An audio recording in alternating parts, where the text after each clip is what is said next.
Milionário encontrou essa garota negra sozinha na calçada. 10 anos depois, um milagre aconteceu.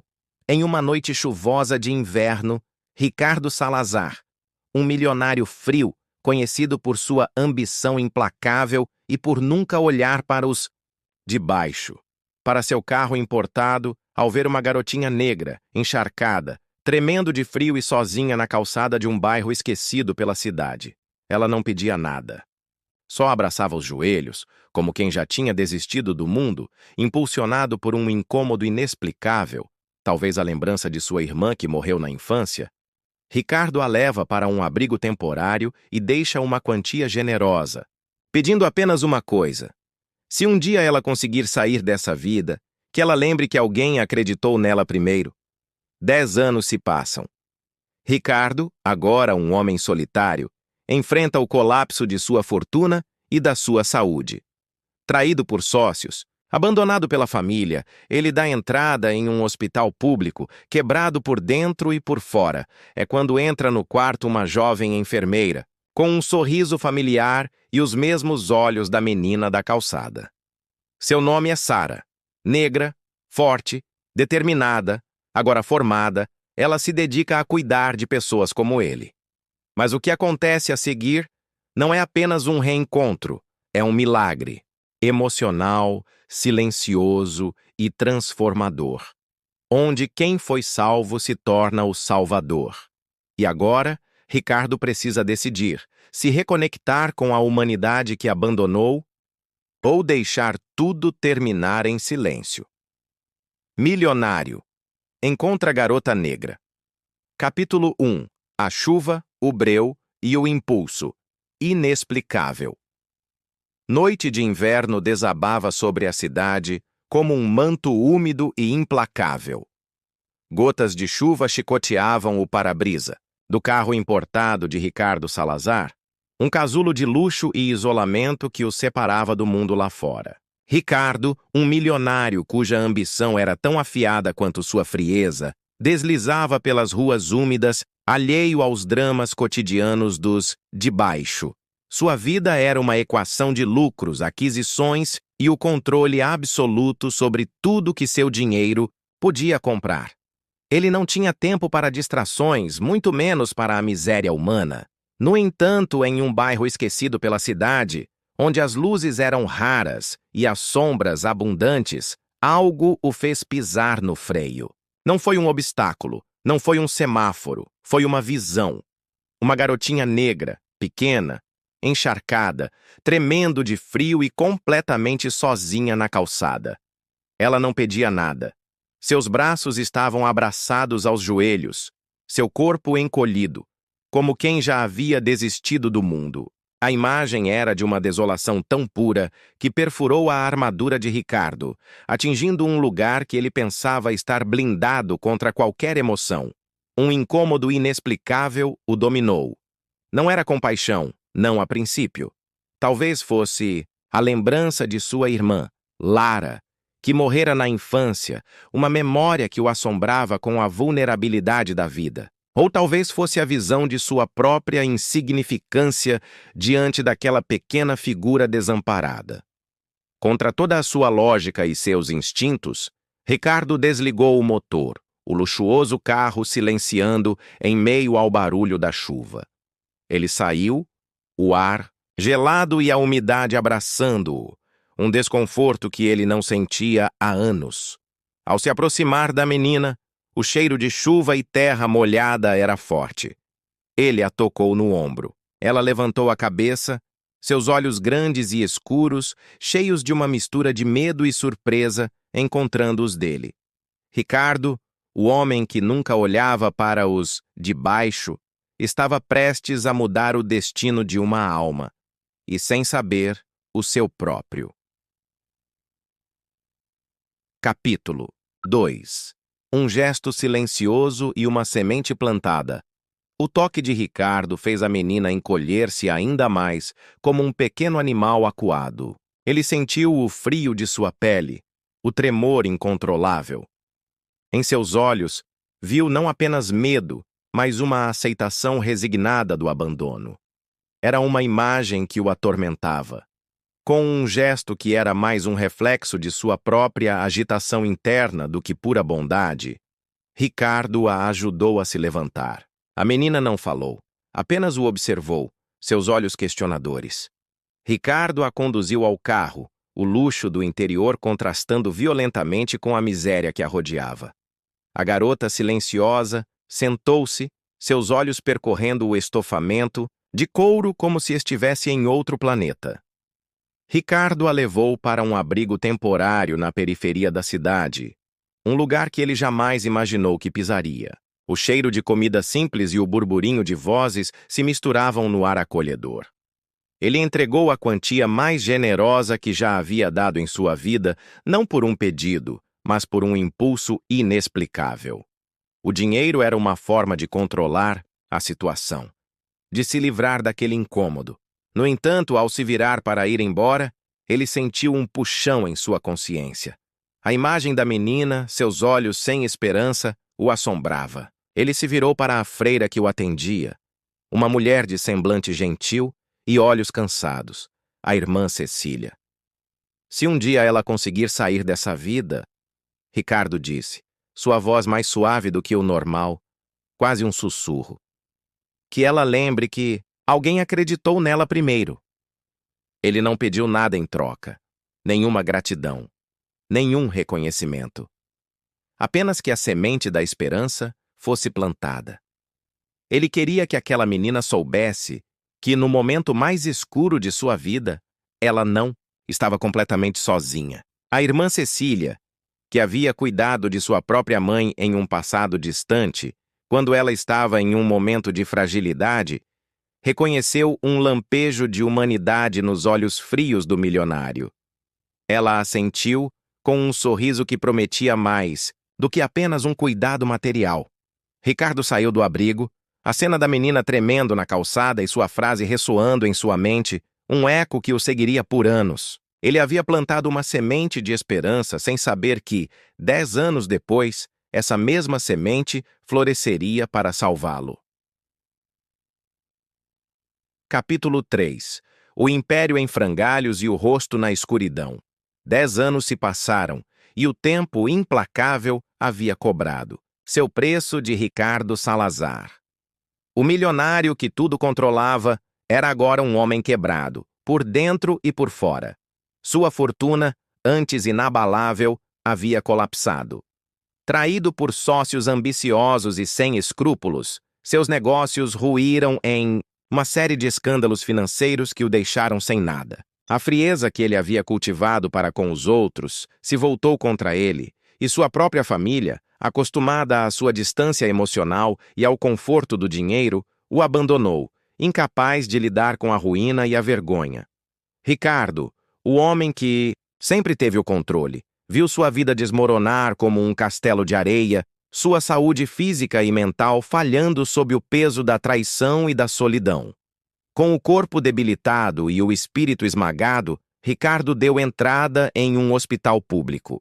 Não mais os quartos privados de luxo, mas uma enfermaria comum, com cheiro de antisséptico e o som de gemidos distantes. Ele era apenas mais um número. Uma cama entre tantas, um paciente quebrado.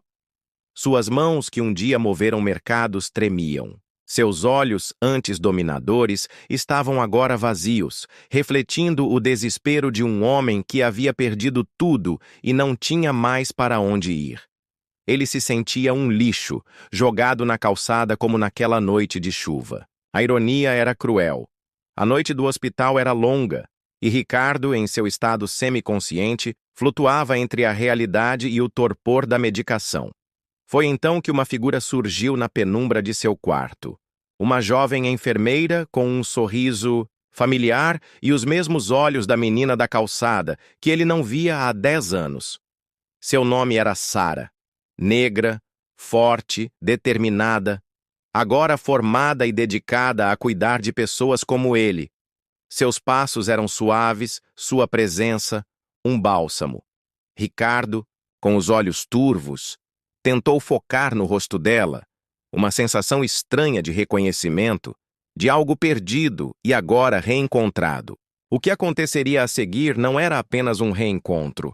Era o início de um milagre emocional, silencioso e transformador, onde quem havia sido salvo estava prestes a se tornar o Salvador.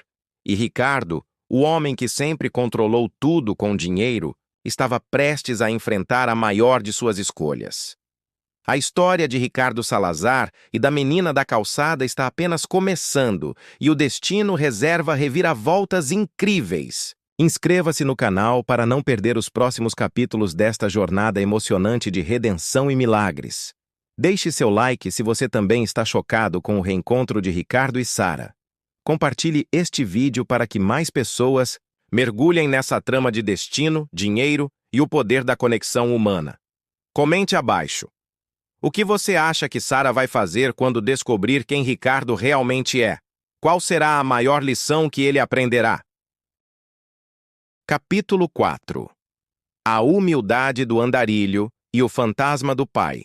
No leito do hospital público, onde o cheiro de desinfetante se misturava ao murmúrio constante de máquinas, Ricardo Salazar enfrentava uma realidade que o dinheiro nunca pôde blindar. Ele estava quebrado, vulnerável, e a única coisa que o mantinha preso à lucidez era a presença de Sara, a jovem enfermeira de olhos familiares. Ela era um anjo em seu quarto, movendo-se com uma graça que contrastava com o caos em sua mente e corpo. A cada toque gentil, a cada palavra de encorajamento, Ricardo via não apenas a enfermeira, mas a menina da calçada, crescendo para se tornar uma mulher forte e compassiva. Mas ele ainda não conseguia se manifestar, sua voz presa em uma garganta, seca, seu corpo, uma prisão. À medida que Ricardo se recuperava lentamente, as conversas com Sara se tornaram mais frequentes. Ela falava sobre sua vida, sobre o abrigo, sobre a comunidade que a moldou. Ricardo ouvia, absorvendo cada palavra, e percebia que a vida que ela descrevia era o oposto polar da sua. Ele, o homem que sempre teve o poder de mandar, agora estava à mercê da paciência e da bondade de uma jovem que ele havia, sem saber, ajudado. E enquanto Sara falava de seu passado, Ricardo era assombrado por seu próprio fantasma. A memória de seu pai. Um homem frio e distante, que o criou para ser implacável nos negócios, ensinando-lhe que emoções eram fraquezas e que o dinheiro era a única medida de valor. A ausência de amor na infância de Ricardo era a raiz de sua própria frieza, e ele havia refletida nas duras lições de seu pai. Sara, com sua perspicácia, percebeu a inquietação de Ricardo. Sem saber a identidade dele, ela falou sobre as pessoas que encontrou em sua jornada na enfermagem. As maiores feridas, doutor, não são as do corpo. São as da alma. E muitas delas vêm de longe, de quando a gente ainda era criança. As palavras dela atingiram Ricardo com uma clareza brutal. A busca por Daniel, anos atrás, tinha sido um desvio momentâneo, mas agora, em sua própria queda, ele estava sendo forçado a encarar a verdadeira origem de sua solidão e amargura. Sara, com sua humanidade genuína, era o espelho que o forçava a ver o homem que ele havia se tornado e a reconhecer o fantasma de seu pai em si mesmo. Capítulo 5. O diário escondido e a ponte quebrada do passado A. Medida que Ricardo recuperava a capacidade de falar e se mover, ele iniciou sua própria investigação silenciosa sobre Sara. Ele pediu a seu fiel e único restante, assistente, Miguel, que investigasse a enfermeira, o abrigo, o passado. Ricardo queria saber a extensão do milagre que o havia alcançado. Miguel, leal apesar da queda de seu patrão, trouxe fotos e documentos, o abrigo, as comunidades, o nome da freira que administrava o local, e então uma foto de Daniel. Mais velho, mas inconfundível. Era o menino da calçada. O coração de Ricardo acelerou. A conexão era real. Mais do que ele poderia ter imaginado. Enquanto Ricardo se recuperava, a imagem de Sara se misturava com memórias de sua irmã, Lara. Ele se lembrou de um diário escondido que Lara mantinha, cheio de desenhos infantis e pensamentos sobre um mundo mais gentil. Um mundo que Ricardo, em sua ambição, havia esquecido. O diário era um tesouro, um fragmento da inocência que ele havia perdido e que Sara parecia personificar. Ele pediu a Miguel para recuperar o diário de sua antiga mansão, agora tomada pelos credores. Aquele diário era a chave para entender a si mesmo e a ponte quebrada para um passado que ele havia tentado apagar.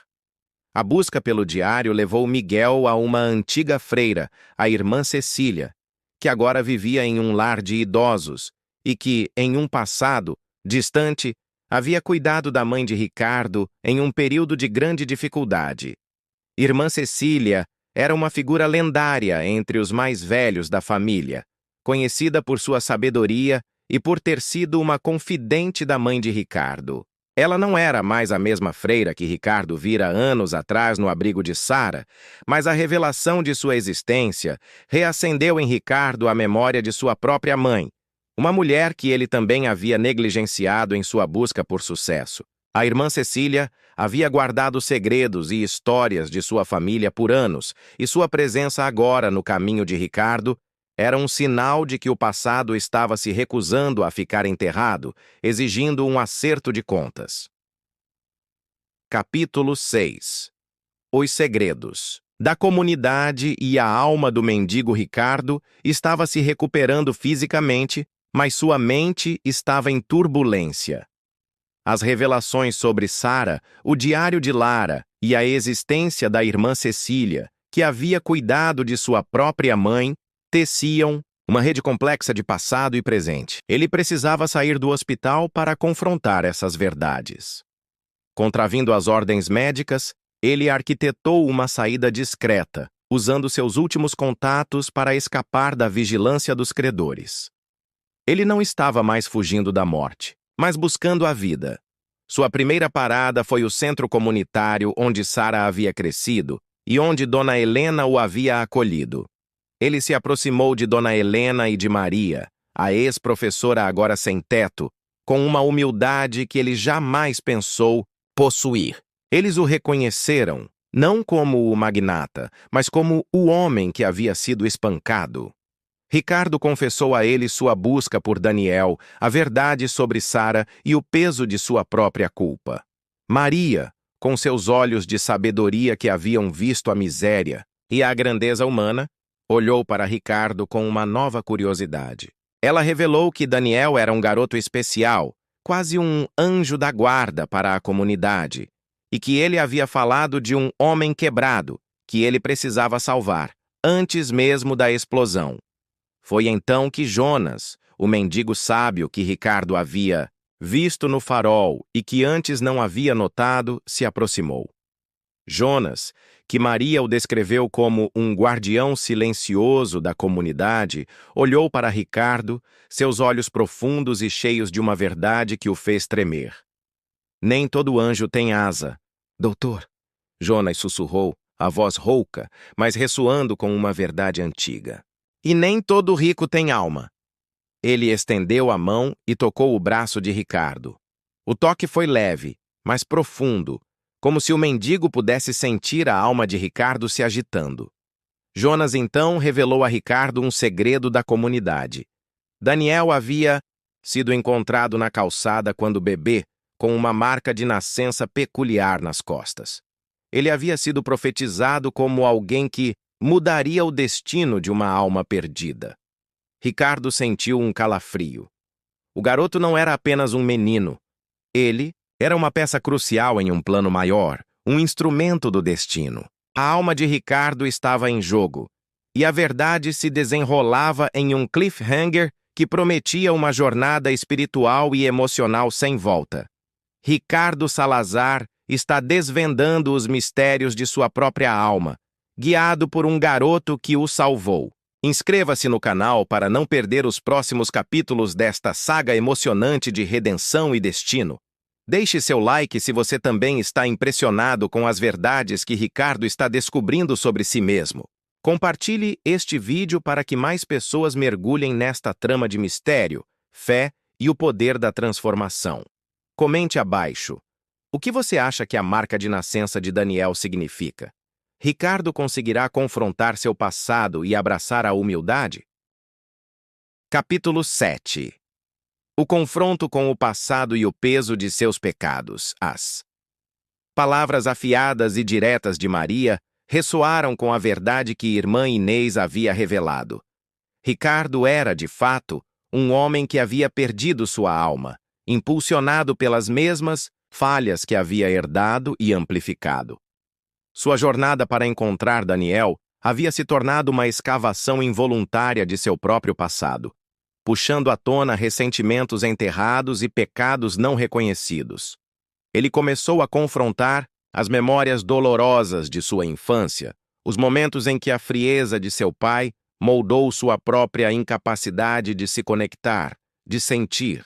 Ele percebeu que sua busca constante por mais dinheiro e poder era uma tentativa desesperada e equivocada de preencher um vazio emocional deixado por um pai distante. Impulsionado por uma nova urgência, Ricardo procurou os pais de David, um jovem engenheiro que havia trabalhado para ele anos atrás. David havia proposto uma solução inovadora e ética para um grande projeto de construção. Mas Ricardo, priorizando a velocidade e o custo, havia rejeitado brutalmente suas ideias, levando ao fracasso do projeto e à subsequente depressão grave e ruína profissional de David. Ricardo havia ignorado seus apelos, vendo-o como dispensável. Agora, encarando os pais de David, com o coração partido, em sua casa modesta, Ricardo sentiu o peso total de suas ações passadas. Ele viu a dor deles, a dor persistente causada por sua decisão impiedosa. Ele gaguejou, tentando se desculpar, mas as palavras pareciam inadequadas. O verdadeiro custo de sua crueldade foi exposto diante dele. Mais tarde, Ricardo retornou ao centro comunitário. Ele encontrou Dona Helena, ainda servindo comida aos sem-teto. Ele confessou tudo a ela: seus erros passados, as verdades reveladas pela irmã Inês e por Maria, e sua necessidade desesperada de fazer reparações.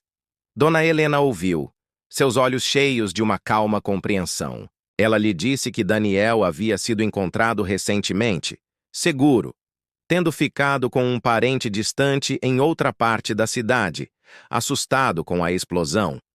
Ela concordou em ajudar Ricardo a se aproximar de Daniel e Sofia, mas enfatizou que o perdão não era garantido e que a verdadeira reparação ia além da compensação financeira. Exigia uma mudança de coração e ação contínua.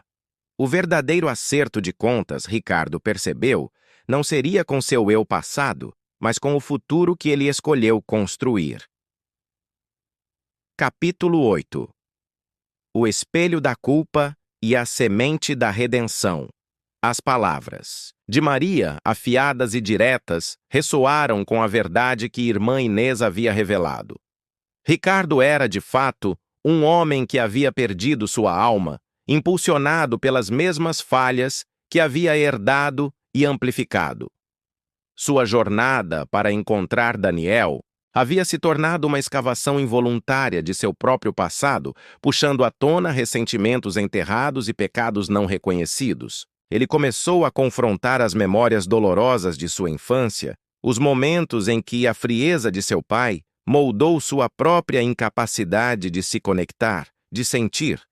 Ele percebeu que sua busca constante por mais dinheiro e poder era uma tentativa desesperada e equivocada de preencher um vazio emocional deixado por um pai distante.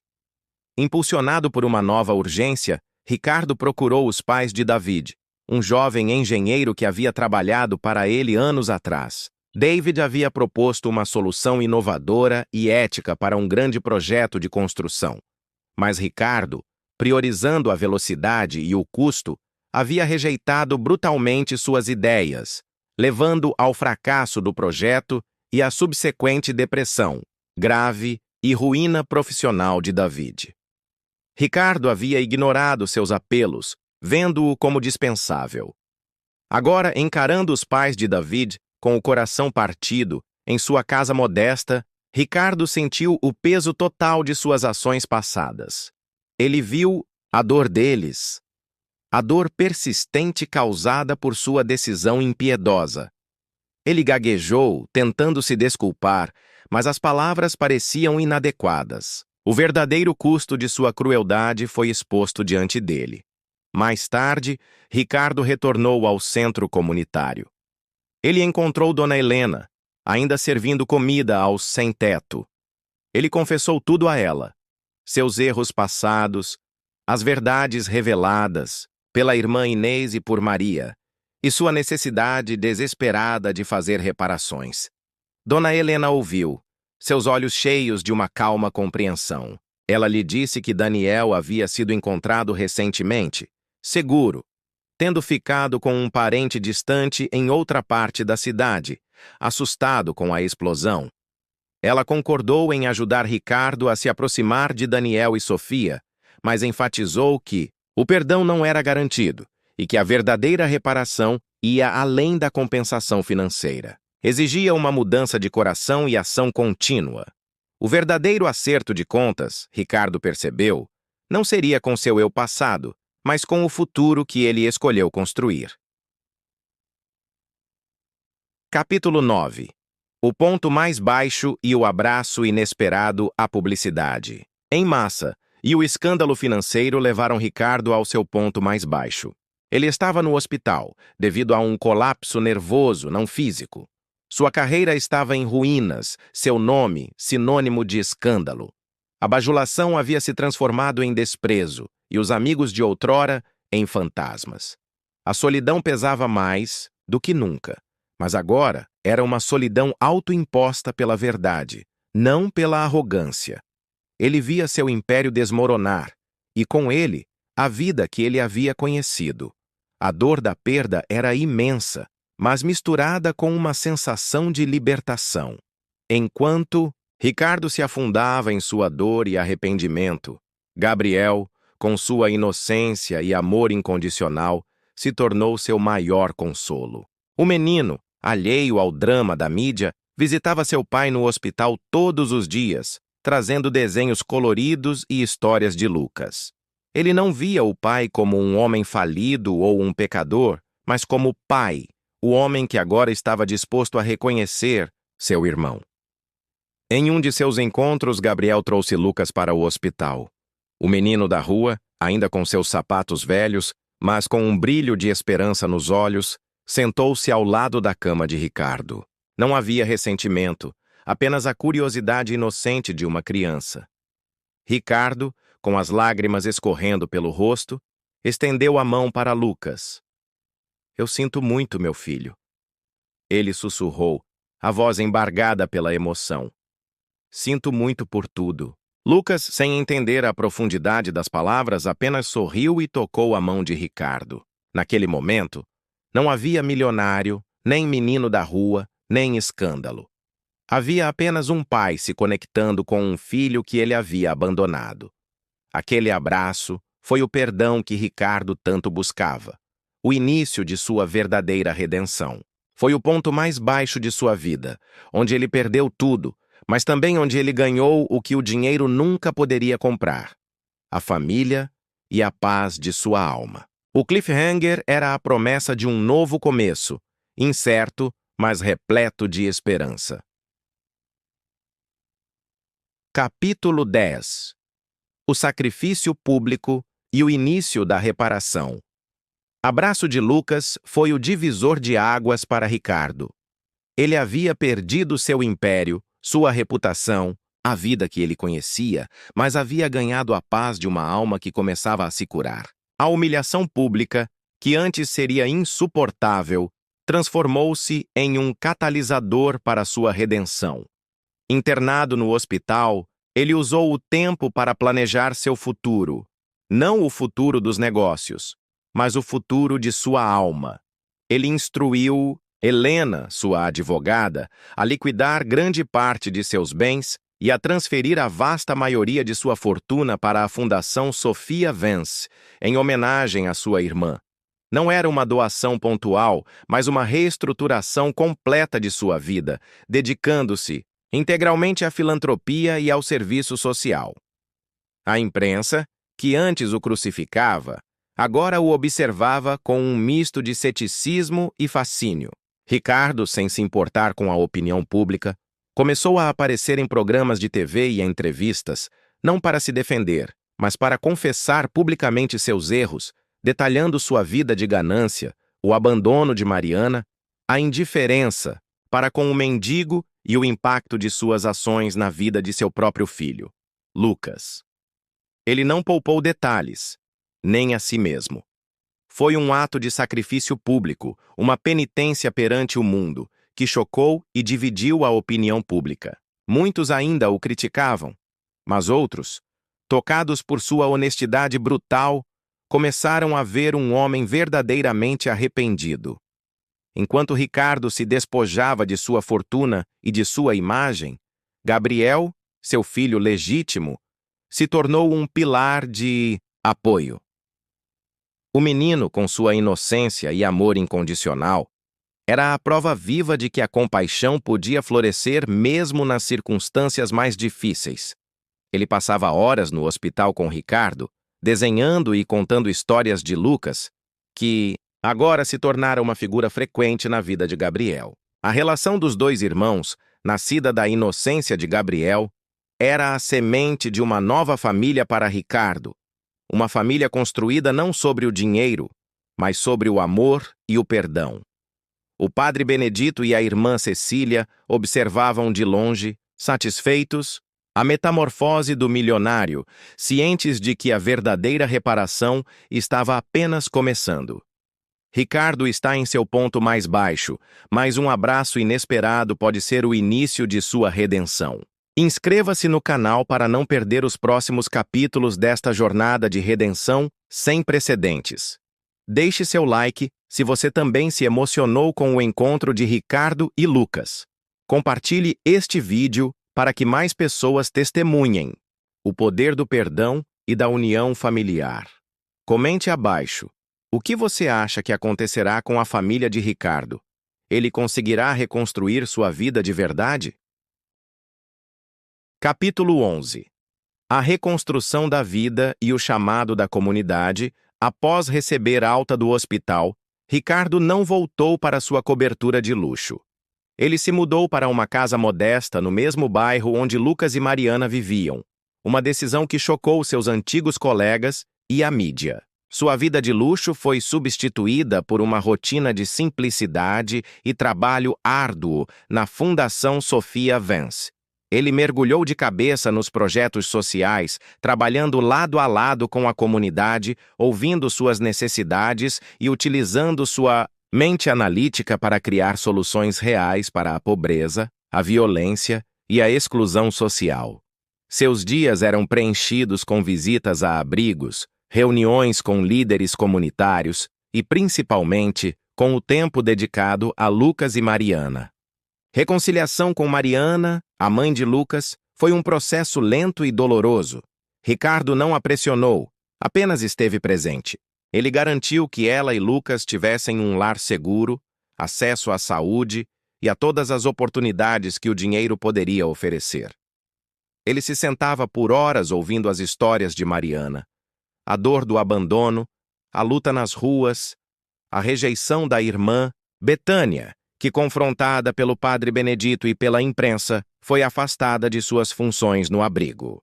Ricardo não podia apagar o passado, mas podia construir um futuro diferente. Lucas, por sua vez, florescia. A presença do pai biológico e do irmão Gabriel trouxe uma luz para seus olhos que antes era vazia.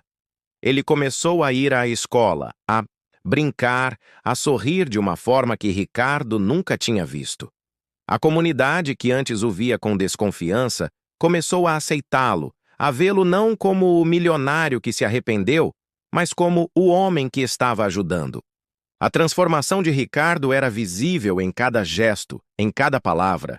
O mendigo Jonas, agora mais sóbrio e abrigado pela fundação, tornou-se um confidente, um lembrete vivo de seu passado e um testemunho de sua redenção. Ricardo não fugia mais de si mesmo. Ele abraçava sua história e a usava para impulsionar a mudança. A imprensa, por sua vez, continuava a documentar sua jornada, e a história de Ricardo Salazar se tornava um exemplo global de redenção e do poder do perdão. Capítulo 12.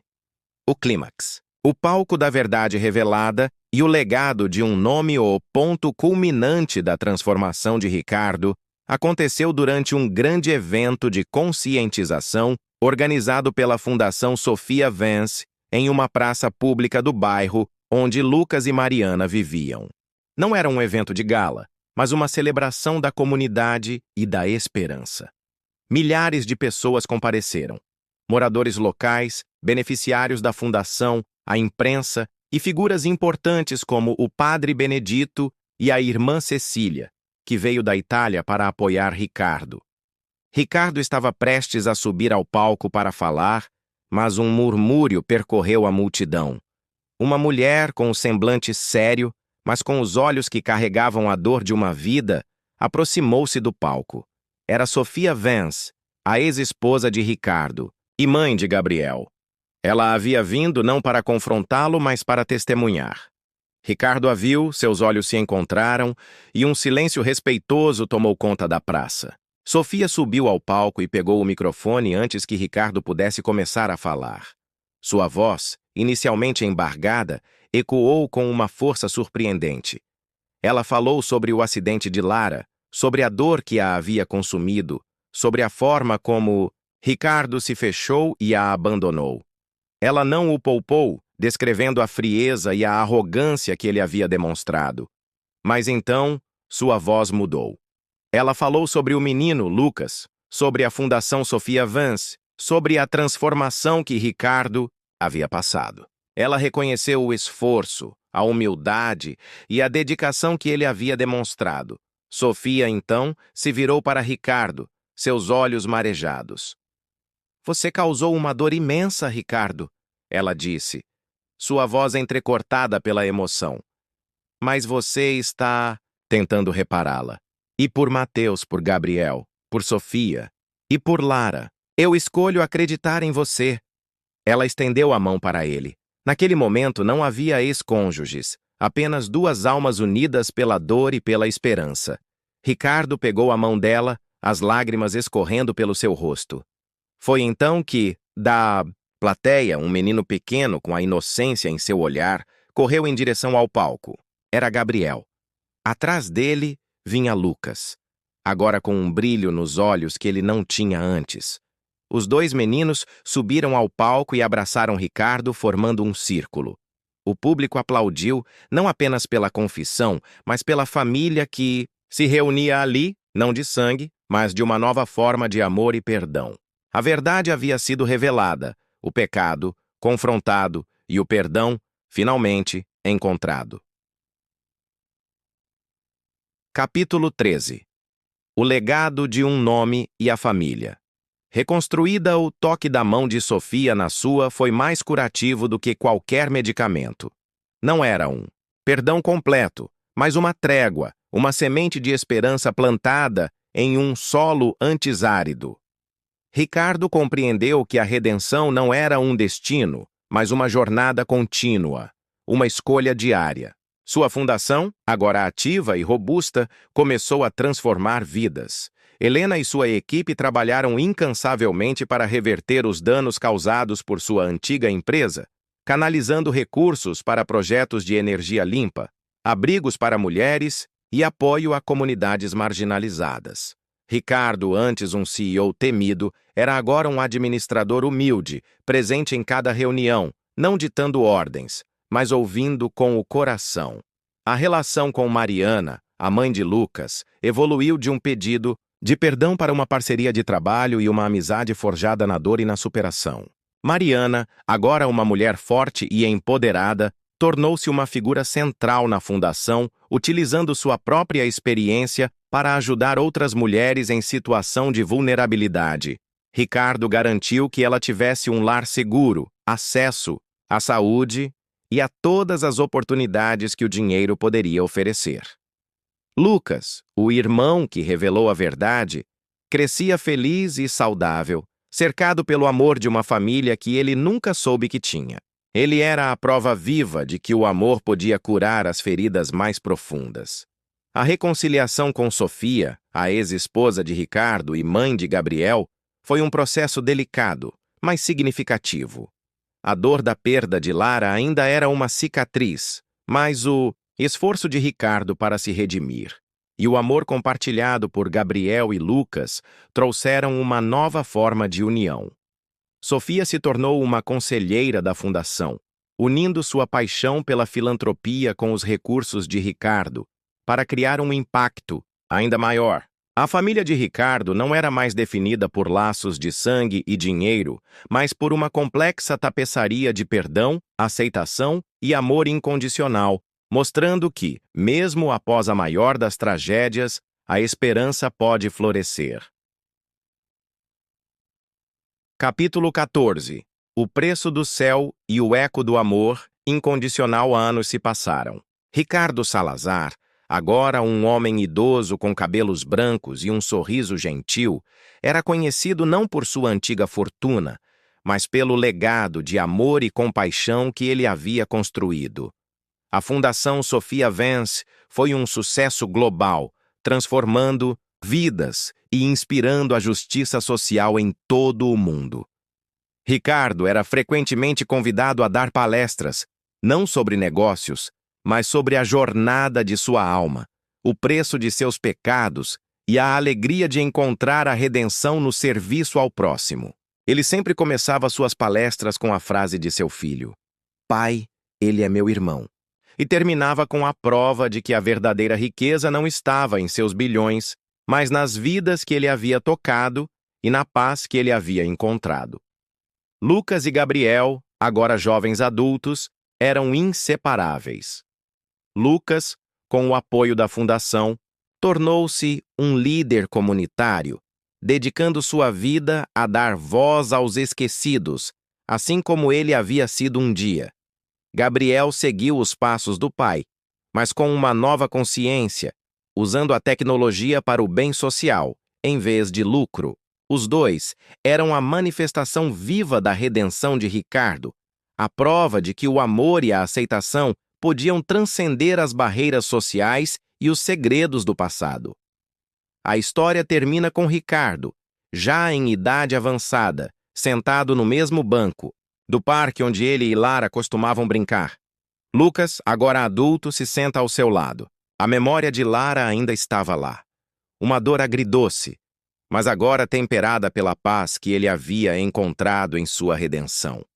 Ele havia perdido tudo em sua vida material, mas havia ganhado algo infinitamente mais valioso: sua alma.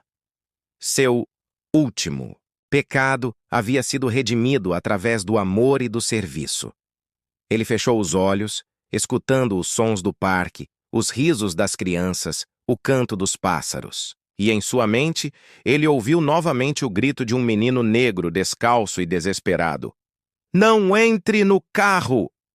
Mas agora, o grito não era um aviso de morte, mas um eco eterno de vida, de esperança e da alma que finalmente havia encontrado. Capítulo 15. O legado. Além do fim. A vida de Ricardo Salazar não terminou com o silêncio no banco do parque. O legado que ele construiu se espalhou como ondas em um lago, tocando inúmeras vidas. A Fundação Sophia Vance, sob a liderança de Lucas e Gabriel, tornou-se uma força imparável para a mudança social, um símbolo de que o poder, quando usado com compaixão, pode curar e transformar. Os projetos de energia limpa do jovem engenheiro foram finalmente realizados, iluminando comunidades inteiras e honrando a memória de sua visão perdida. Os abrigos para mulheres vítimas de violência floresceram, oferecendo segurança e esperança a centenas de Marianas. A história de Ricardo, contada em livros e documentários, tornou-se um lembrete vívido de que a verdadeira redenção não está em escapar das consequências, mas em abraçá-las e transformá-las em um propósito maior. O milionário arrogante tornou-se o homem de alma redimida, e seu nome, antes manchado, agora era associado à esperança e ao serviço. Ele ensinou ao mundo que a vergonha e a culpa podem ser superadas, que o perdão, tanto o dado quanto o recebido, é a chave para a verdadeira liberdade. A última cena do roteiro é um cemitério tranquilo, onde a lápide de Ricardo Salazar repousa, ao lado da de Lara, com uma inscrição simples: onde o amor e o perdão florescem, a alma encontra seu verdadeiro lar. Em um dia ensolarado, Gabriel e Lucas, agora adultos e com suas próprias famílias, visitam os túmulos. Eles contam histórias para seus filhos, os netos de Ricardo, sobre a mulher forte, Dona Antônia, que ensinou sobre dignidade, sobre o grito de um menino que salvou uma alma e sobre o homem que, ao perder tudo, encontrou o céu na terra. O eco de pai, ele é meu irmão, não era mais um grito de dor ou revelação, mas um cântico de amor incondicional que atravessava gerações, provando que o legado de uma alma redimida é eterno. Chegamos ao fim desta emocionante jornada de redenção. Se você foi tocado por esta saga de transformação, inscreva-se no canal para não perder nenhuma de nossas histórias emocionantes. Deixe seu like se você acredita no poder do perdão e na capacidade humana de mudar para melhor. Compartilhe este vídeo para espalhar essa mensagem de esperança e mostrar que é possível encontrar a redenção mesmo nos maiores erros. Comente abaixo. Qual foi a sua parte favorita da jornada de Ricardo? Que lição você leva para a sua vida?